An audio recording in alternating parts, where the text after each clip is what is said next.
Thank you all for your attendance, for showing up in France this year. It's a beautiful country. I'm a born and raised California beach boy, so this is my first trip here, and it's absolutely beautiful. I'm going to talk about some nutrition today. It's not so much on the technical side, but more for your practical growers. So the growers in the audience, I think, will get quite a bit out of this talk. I'd like to talk about nutrition for maximizing yields in carrots. A lot of people just come in assuming that they can just grow carrots, potatoes, what have you, with not ascertaining nutrition from soil reports and what have you. And you really need to have sharp agronomists and people that understand how to ascertain soil reports and go from there.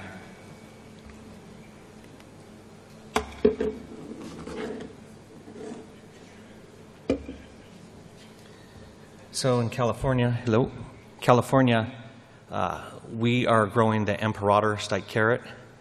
The goal is to have the basal end at the same diameter as your distal end. So I know here in Europe and in France you like to grow the nonce varieties, but for us it's all about this, processing into getting to the market. This is my French for the day. Beauté du carotte.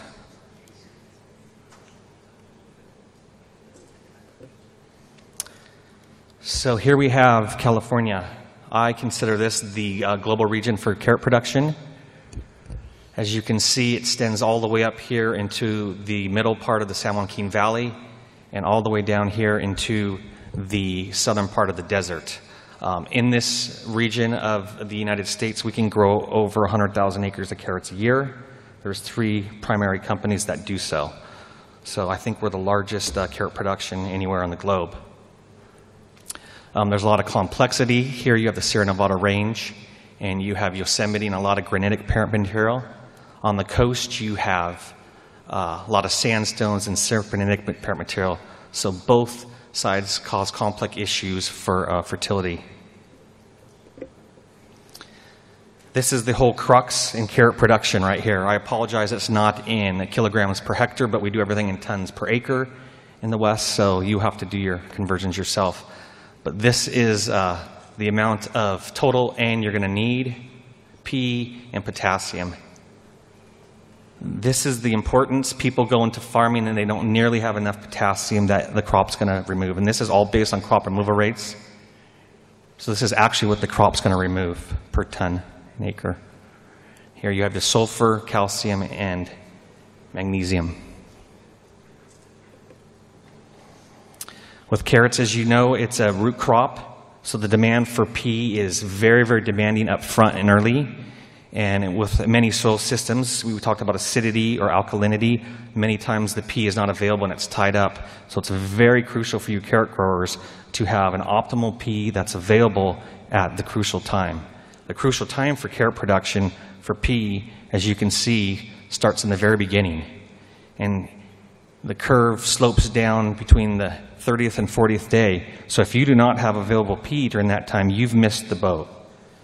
You need to have P available early on in your carrot growth. It's very, very steep. It's a very, very demanding curve early on.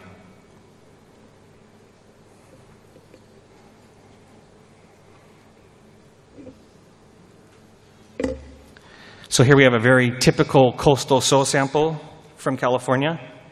And things we like to look at as agronomists right off the bat is your exchangeable potassium, and you want to compare it to what's actually in solution, because what you have in the exchange sites might not be available. So you always want to look at things in solution, as well as your calcium levels. And then after you would ascertain since the potassium is your major crop removal, we solve over 400 pounds an acre, you'd move down into your micronutrients and ascertain to make sure what kind of micronutrient levels you have available. It's really important in carrot production, since roots are extremely well miners of nutrition, is to have a complete and holistic package before the plant is put into the ground by seed. So you want to have a complete fertility package with your pre-plant going out. After you would ascertain these parameters, you would come down and look, obviously, what your pH is. Am I going to acidify? am I going to bring the pH up? Another big crux with carrot fertility is your bicarbonates. Much of our calcium in the western United States gets tied up in calcium bicarbonate. You want to break this bicarbonate up to allow more free calcium in solution. As you can see in California, look at the difference, 6,800 parts per million on the exchange sites, but when you see what's actually in solution, you only have 600. So just because your soil test shows that you have a lot of calcium, that might not be true. You need to always look at what's going on in solution. The next thing, as you can see, we always have EC issues, lots of salinity in California, especially with the drought going on. So as we get less and less rain, our TDS numbers will increase. And we also have quite a bit of sodicity, so we're always looking at our sodium absorption ratio, trying to displace that with pre-plant calcium. So as you agronomists out there and growers, if you're not taking this whole picture in, you're not going to farm to the capacity that you can. If you take all these parameters in every field, you will start to optimize and see better quality and much better yields in your carrots.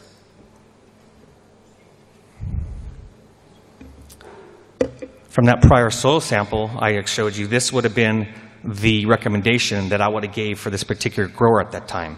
So after all those parameters I just explained to you, this is what that crop would need to produce optimum yield and optimum quality so you can outperform your competition.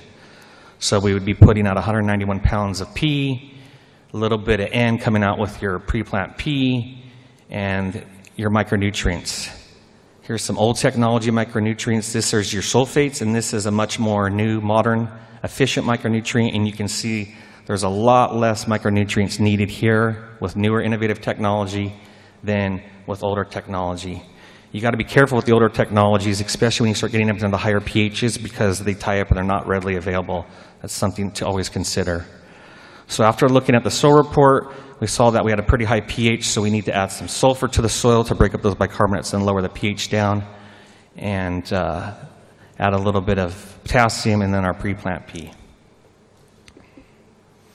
And this is really key, because if you're not looking at your soil samples and you're coming off a crop and you don't know what you're doing, you have no idea what that crop's going to remove. This is the basis for any kind of production, but especially in carrots. Carrots and tubers, garlic, they all mine really well from the soil. And so you want to have great soil distribution with your fertility. Placement is key. You want that right rate, the right time, the right formulation. As you can see here, older technology does not allow the roots those points of interceptions that it needs. Interception points are super ideal for roots. The root is growing down, and as the adventitious roots come off that main tap root, it needs to be able to feed the continuous time. Poor placement doesn't allow for that.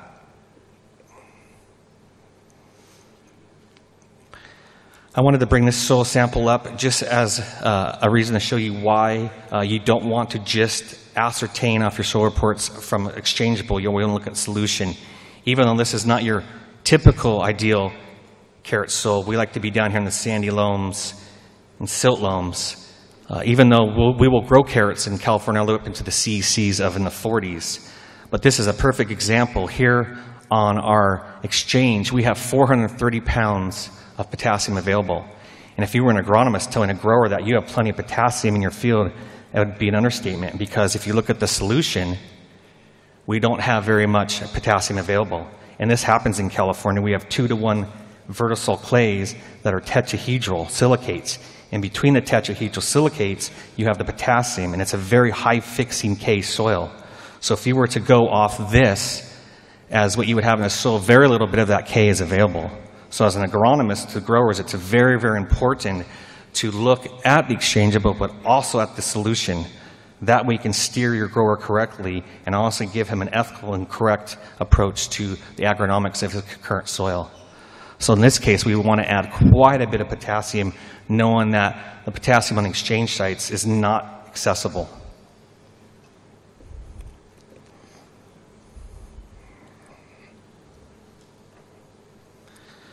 So when you ascertain what you're going to do through your soil reports, there's many different ways of putting your amendments out. You want to make sure you have your sulfur. You want to make sure you're composting using organic acids. Some people like to use humics. There's all sorts of things going on now in the industry. So you want to make sure you're feeding your biology of the soil correctly and early on.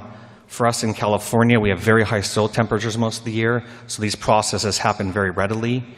Some of you may not have as warm soil samples as we do in California, so you want to make sure you get your amendments in prior to get the biology going, so when the seed in the crop's actually growing, the nutrition's there for uptake at those demand curves. This is just another simple way that we apply acid. Instead of using sulfur in the prior picture, we can put it through booms as a liquid and apply it across the field.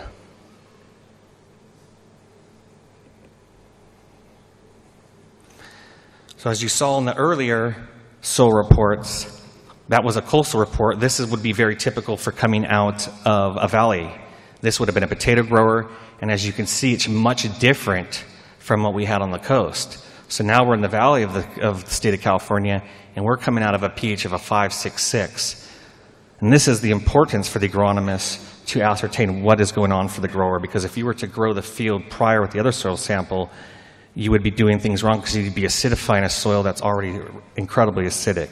So in this case, we would be amending the other way with a dolomite or some kind of other alkaline material to raise this pH up, because this is extremely too acidic for getting maximized yields for carrots. And with this kind of acidity, most of these micronutrients are readily available, extremely available at that pH. And this is the point. As you can see prior, very little micronutrients are needed because the soil was so acidic in this case. So it's only calling for 12 pounds of a copper sulfate, a little bit of boron. However, if you notice, if we go back, the potassium exchange site is at 96, and we have good solution potassium. And if you look over here, we only have a 10 cc. So this is one of those ideal sandy soils. So there's not a lot of that vertitypic high shrink swell clay. So you'll know you'll be good with this amount of exchangeable potassium with your solution.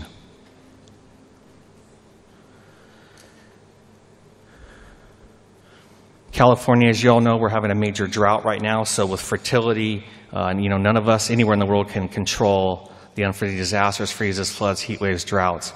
But what you can control is your fertility.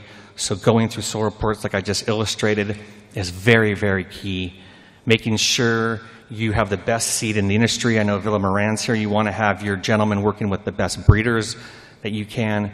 Cultural practices. One poor water can ruin a carrot field, and I've seen it time and time again. You bring too much water on, you can bring disease. You can make the carrots not grow long because the carrots need to find water. So there's many different parameters with cultural practices. And then D's and possess. I'm a big sticker with this. Fertility must start with your breeders.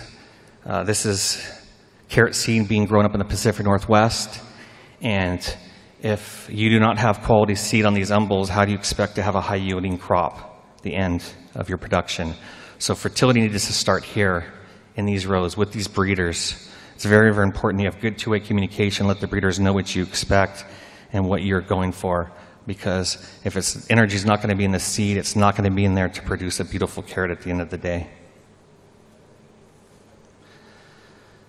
Good reason for having good soil solution, calcium, not just on exchange sites like I showed you. It's really, really important.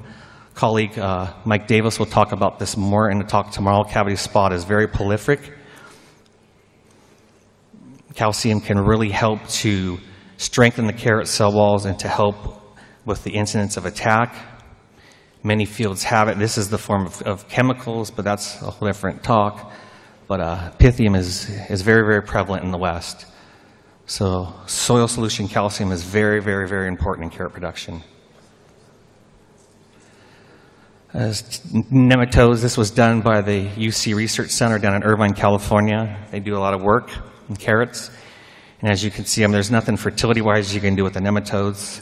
You would have to fume your fields before you go into them for planting, but you can see how destructive this is. So for us in California, we are doing processed 2-inch piece carrots. This makes a carrot absolutely unsellable, so that field would not be able to go anywhere.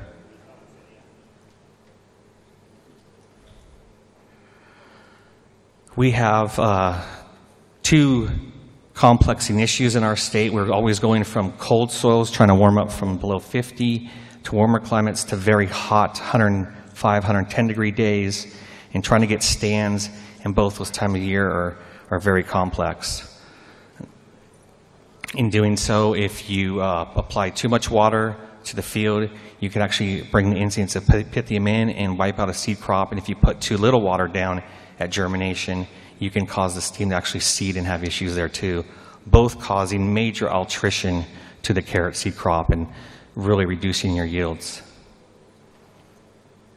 It says big. I don't know if France gets temperatures like this, but this is very, very common for us in the fall, trying to get stands up. So we have very, very warm temperatures combined with warm soil temperatures. Knowing this is really, really important to have an early, complete nutrition package with your fertility. Fertility can help offset attacks from disease.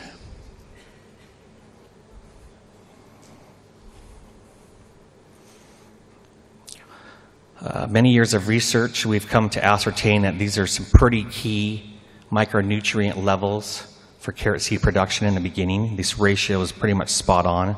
So 40% zinc, 10% magnesium, and 1% iron. I've seen substantial yield increase in carrots by just having this ratio applied to the seed before planting. With the processing carrots, we have very high planting densities per linear foot, incredibly large planting densities.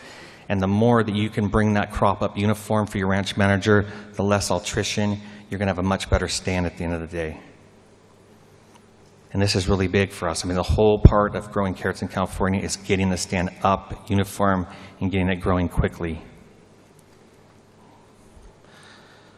With all that I mentioned earlier, all said and done, if you're not going to do something precisely, then it really doesn't matter. So out in the West, you want to make sure that when you're planting your carrots, that your fertility has been banded or broadcasted in properly into where you're going to be growing so the roots can access all that nutrition properly and not have to go search for it, as well as your placement of your seed.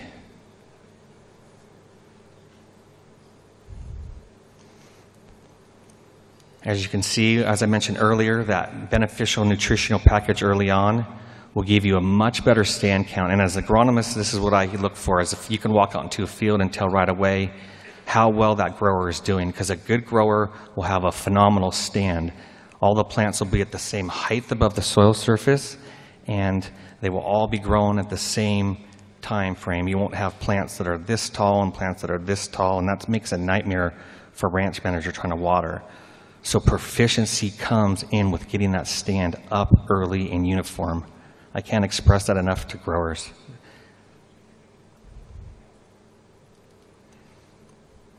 By adding early seed nutrition, as you can see here on the right, you can increase your yields between 8 and 12%. I've even seen more, but if you make the numbers too big, nobody ever believes you in life. So this is a nice conservative number. And by adding early seed nutrition, you can see the difference in the carrots. This would be the control. This would have had the early seed nutrition. So just simply by adding 3 micronutrients to your crop at time of planting can really increase your yield, and not only increase the yield, but your quality.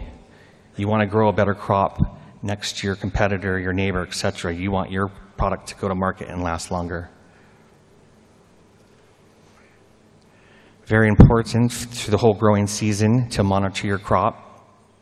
Very, very key.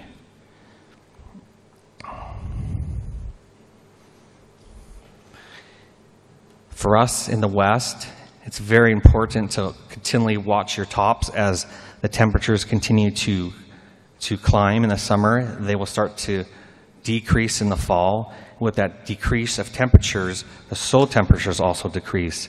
And as we know, below 50 degrees, the microbiological processes in your soil really start to diminish. That being the case, we need to keep these tops green.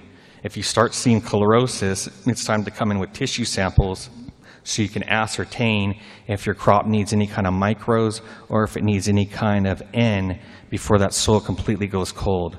Because as we all know in the process industry, carrots are harvested by their tops, by belts. If you don't have a top, you can't get the carrot out of the ground economically. The cost becomes very expensive.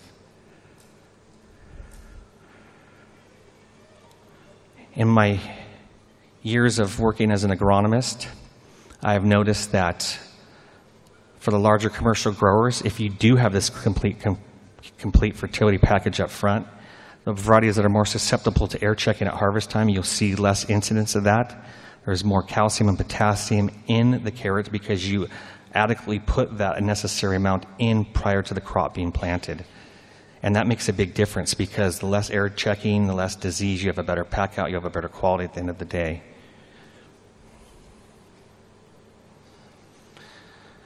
I apologize for my this slide. This was supposed to be tissues. It's a soil, but we can do the same thing. So this would be a mid-season, let's say, for tissue. We want to ascertain, like I just spoke, to make sure we have good micronutrient levels, we have good N levels. As the crop's coming to its fruition and the maturation process is almost complete, so going into harvest, you know you're going to have a nice green, healthy top, and it's not going to go from chlorotic to necrotic on you and have some issues. I saw some pictures up here in France. It looks like they do a lot of the harvesting the same way we do around Europe. It's all belt driven. So you need to have a very nice, healthy green top. That has a lot to do with fertility. We have diseases that come in the fall, alternaria in the organic industry, and we don't have much chemical control because it's organic, so there's not sprays. And so if you lose this top in organic farming, you have to bring in crews to hand dig, and it's extremely costly. So the key for a good grower, a good agronomist, in those dog days is to make sure that top stays green. You know you have the length of your carrot, you know you have the quality of your carrot under the soil, it's ready to go, but you got to keep the top healthy. And that comes in with a good foliar program, mid-season if the tissue samples show you need it, and a good pre-plant program. This is what we're trying to avoid, the alternaria. I've seen fields melt down overnight. You start like this, and within 24 hours, it looks like somebody poured diesel on your crop. It's completely gone. Without tops, you cannot harvest, as you know.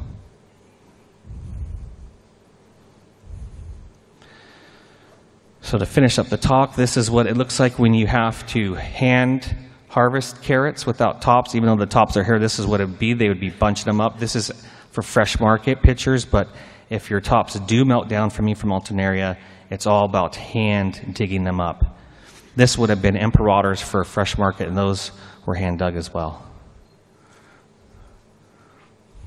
As you can see, quality is really, really important. Everything in California is all fresh market, so a lot of it's export and sold throughout the United States. And so we have to have the best carrots in the world. So quality is a must. Fertility plays a big role in that. So to summarize, nutrition is paramount. I've been doing this for 20 years now, up and down the coast of California, in the valleys of California, many different crops. And one thing I see is we lack people that really understand soil nutrition. We need to get back to the basics and really teach our growers and work with our agronomists and come in and help the grower with a good fertility program before you plant. It's paramount.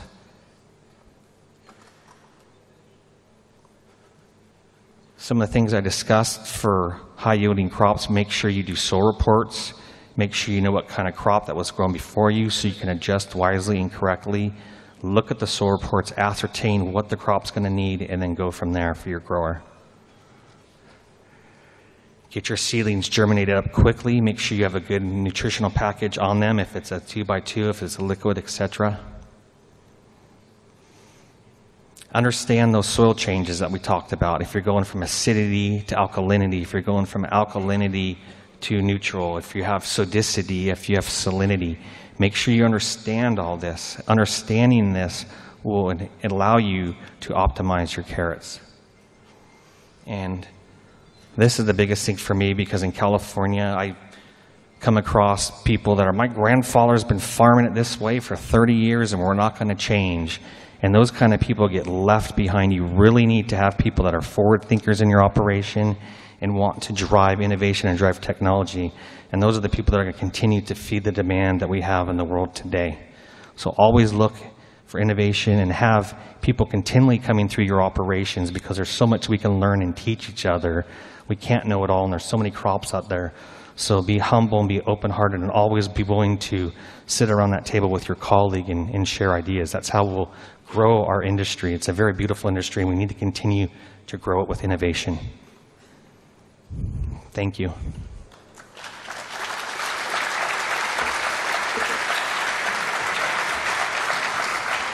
Now, Andrew Molyneux from United Kingdom. Can you clarify what you mean by air checking?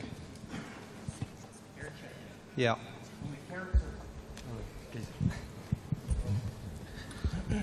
There's certain varieties of carrots that like to crack when the belt brings them up to the top of the machinery and then dumps them off the arm into the trailer. And so there's more varieties that are more susceptible.